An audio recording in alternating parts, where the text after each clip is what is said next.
Is Frank Castle a hero on Marvel's The Punisher? That does seem to be the big question that season 1 is dealing with. I'm Terry Schwartz. We're getting into full spoilers for episode 12 Home, so if you haven't gotten to this point, come back when you have had a chance to watch it, because I do think that this whole idea of is Frank a hero, is he a villain, is he an anti-hero, is something that really culminates in this episode. I mean, we see it in the flashbacks. Season 1 has used a lot of flashbacks to Frank's wife. I think they were used most effectively in this episode, specifically to show that he actively makes a choice at the end of the episode to be the Punisher. This is a little bit reminiscent of a similar storyline with Frank Castle in the Punisher Born comics. It's a bit different here, but I think the parallels are that Frank makes this choice all season long.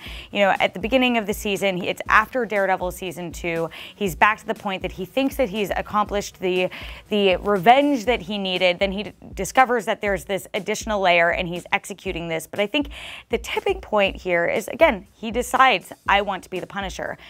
I think the bigger question, though, is does the show treat him as a hero? I think a lot of the elements of this episode, the decisions Frank makes to sacrifice himself to try to protect Micro and his family, these are heroic acts, but there is this overwhelming question of, like, does the violence that Frank inflicts and that we see him willingly inflict at the end of the episode contradict his heroism?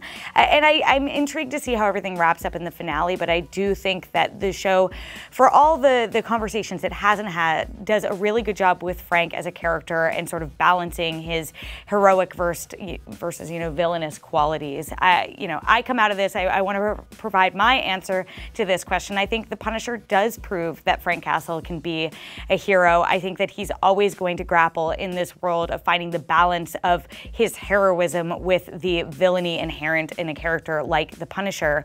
But I do hope that the way that things wrap up is, like, Frank really understands what it means to be a hero who could potentially stand alongside the Defenders over the course of this season. That's just what I thought, but I want to know what you think. Is Frank a hero, a villain, or somewhere in between? Sound off in the comments below. And if you made it to this point, then we only have one more episodic review to go. You can check out the finale review on IGN.com and make sure to check back in this weekend for our full season 1 review.